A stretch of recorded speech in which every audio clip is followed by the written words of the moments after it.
These cage planters are great for trellis planters, are great for vines or tomatoes or anything that actually grows upwards and outwards. Here's how we make our cement trellis planters. If you notice here, there's a window. This is about 4 feet high. There's cement at the base, and this is the bottomless version. Get this metal to fit inside here, so we need to measure it. So what I've done is I've got 88 of these squares. Fits exactly to this edge here, so that there's enough room for cement to go around it. Okay, so I've counted is right here. So I have a grinder, and I'm going to cut those squares. Now the secret to this is you need this wire to remain and this wire here to be perfectly square so you can fold it over. So let me cut it.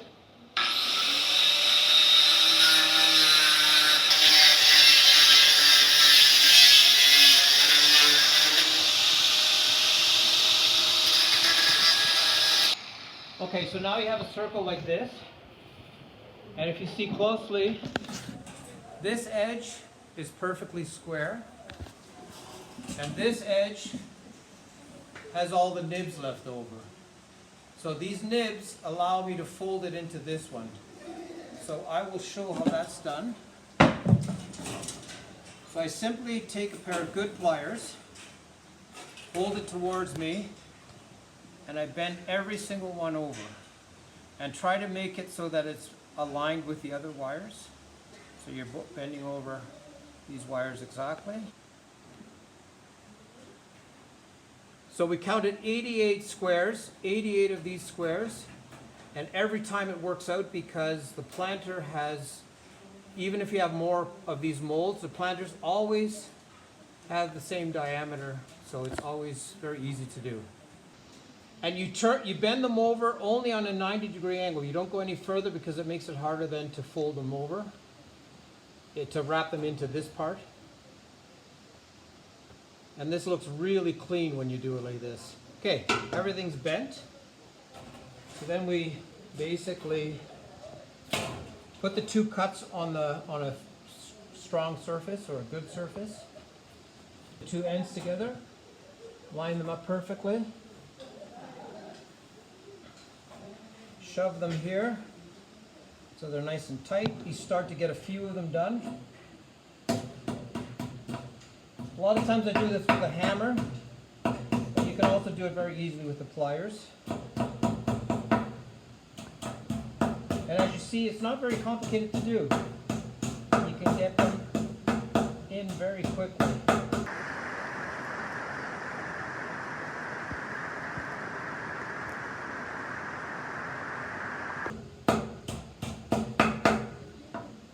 And the first one is the other way, so I just basically fold it towards the center.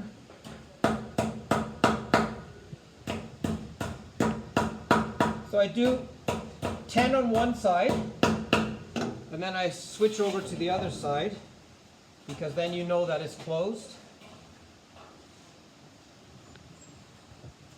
Line them up perfectly. And it's really important to line them up because it's hard to fix if you make a mistake.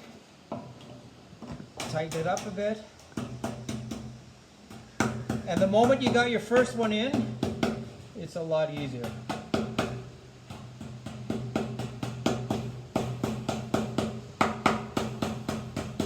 This metal is triple galvanized, so you'll get many years out of it.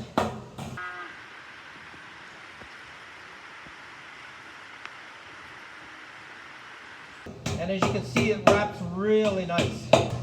So again, it's important you have one that is perfectly cut flush, and then the other one you cut, you leave all the tongues sticking out, so that you can wrap it around each other and close this unit in. It's easier to go this way, and you can already shape it. Okay, so what I do is I pancake it a bit so it gets nice and round.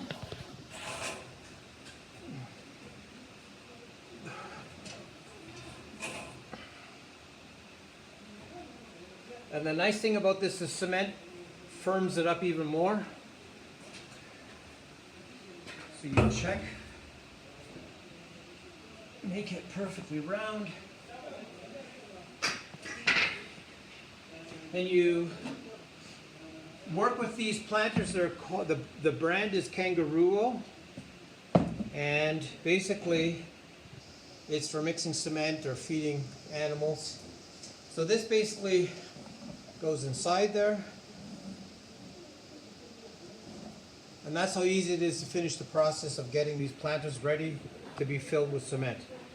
Now the secret to this filling is that you put a half a shovelful all the way around first, and then work your way up by filling it up. And that gives this a much better diameter. And this probably is one of the nicest planters you could ever make. And then what we do, we'll show in photos, is we actually cut out a window here.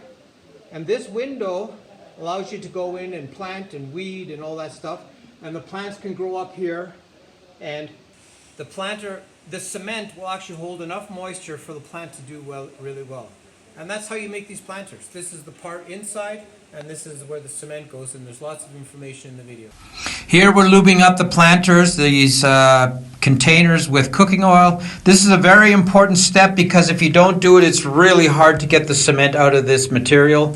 It's very rubbery, and we've made maybe 100 planters in here already, so it gets tough. Here we're showing you how we mix with a power drill.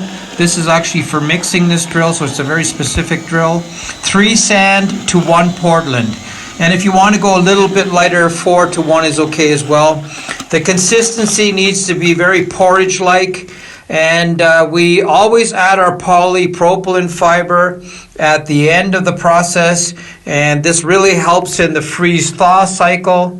We mix it really nicely here with the mixer because we get it right through and through. Here he's adding the polypropylene fibers. What we like to do is hand feed it because they're like accordions. They open up as you go along. Here we're mixing this up even more so the fiber is mixed in with the cement. As I said before, this is a perfect mix for the freeze-thaw cycle. Especially having the metal cage in the middle of this cement mix will make it super strong for the winters in northern climates. Here we're filling in. The secret to this is you fill in a little bit at a time around the planters. You don't fill one side up completely. You sort of let it leak into the sides and then wrap around the metal itself. It's also important to knock the edges. When you knock the edges, it kind of runs in nicely and gives you air pockets. The danger of this is that the cage moves during the process. So before you let it dry up, you have to move the cage into position. Here it's a little bit crooked, as you can see. So as soon as we have everything ready, we're going to stand back and align the planter with the cage. So this filling of the material is very important. We have to do it very nicely, and we have to get all the air out because otherwise it shows up. Here's the next day. These guys are, with 3 people, it's very easy to get this out. We take a grinder afterwards and clean it up and fill in some big holes if there's any. And this is the bottomless